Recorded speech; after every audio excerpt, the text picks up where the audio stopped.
Hi everyone, Alistair Davies here. Welcome back to my YouTube channel. Today's lesson is how to start the downswing. And I'm going to share with you 3 different ways in which you can do to start the downswing correctly. They all work great.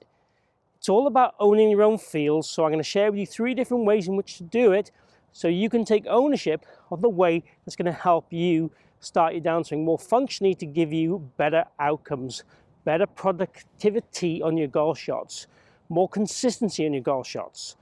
So make sure you check out all 3 and make sure then you pick the one that you feel is going to work for you the best, and let me know down below in the comments box which one works for you. If you are a new viewer, please consider following or subscribing. I post 3 videos a week, all on a variety of subjects to cover the whole game to help you lower your scores. Keep watching to learn about how to start the downswing correctly.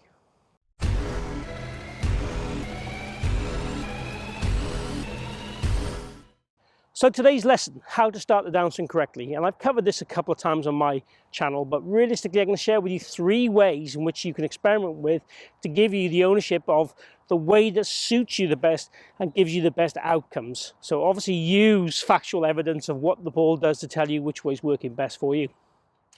So if we're looking for a very natural way to start the downswing, and this doesn't cover one of the 3 by the way, if you went to throw a golf club, throw a ball, throw a punch, you would probably see the sequence in which your body moves in order to create that kind of energy and power and outcome.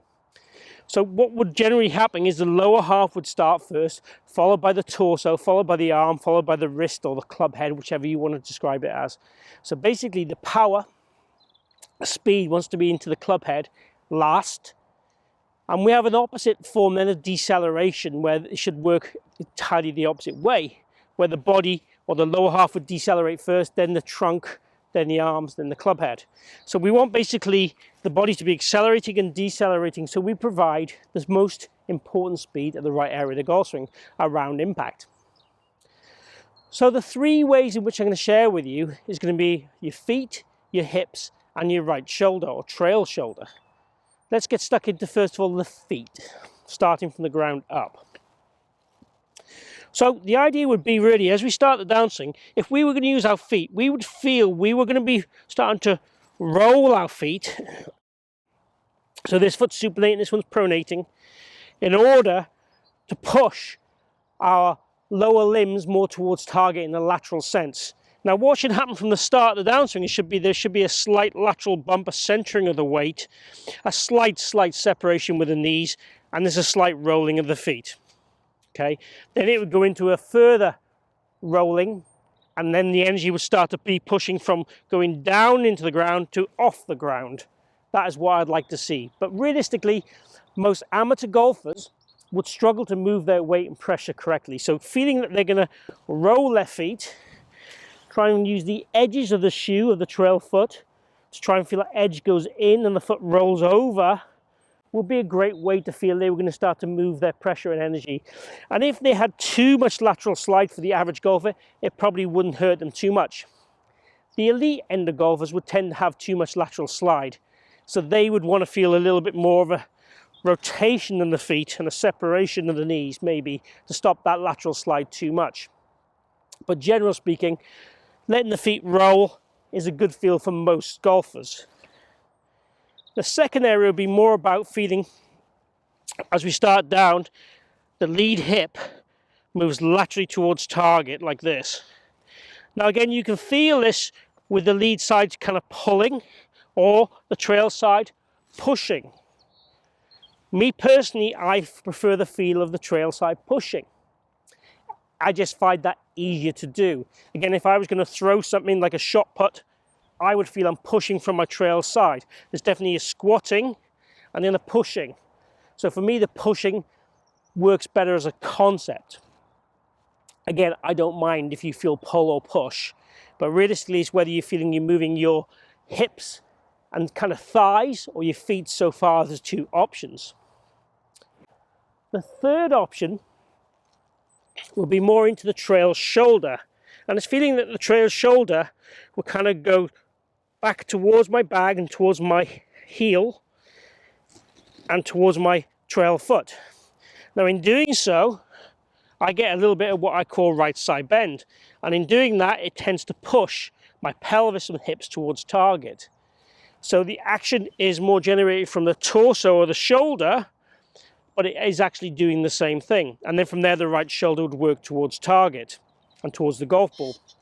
So it would work kind of away from the ball, then towards the golf ball to give us that feel.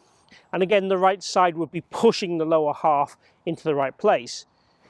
So I guess two of the thoughts could be pushing and one would be more about rolling.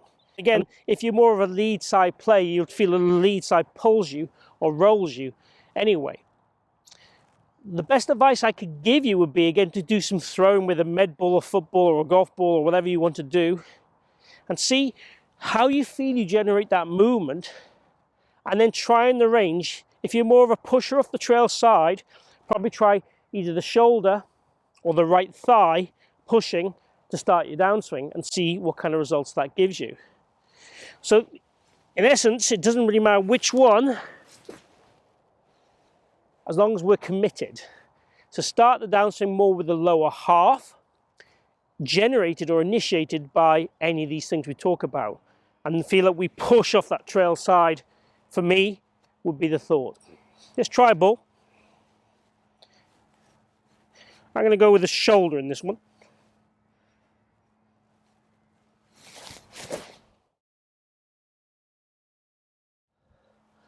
Pretty happy with our shot, pretty straight. Slight bit of ball and turf. Felt I've used the shoulder as best I could to push and sort of work away from the ball and then towards the ball. That was my thought and my concept. Again, own your own concept. Try all three. And again, post down below your questions and comments which one you're going to use. That would be really useful to understand. And it's really great feedback for me. So there you have it. 3 different ways to start your downswing, and all of them are correct. There's nothing wrong with you having a different way to someone else. So sometimes players will tell you their feels, and it's the feels they feel they do to produce what they do. The feel and real aren't always right. You can own your own feels, but again, base it on evidence. So look at what gives you the best results, and then use that feel continuously when you play, and don't deviate from that as long as it's working. Don't give up after a few holes. Don't try and search for new feels all throughout the round. That tends not to work either. Trust, commitment are a good one for me, and making sure that we're committed to push that weight, that trail side through the golf ball. That tends to work for people with ball striking issues. But we have to be committed, and trust is the key thing.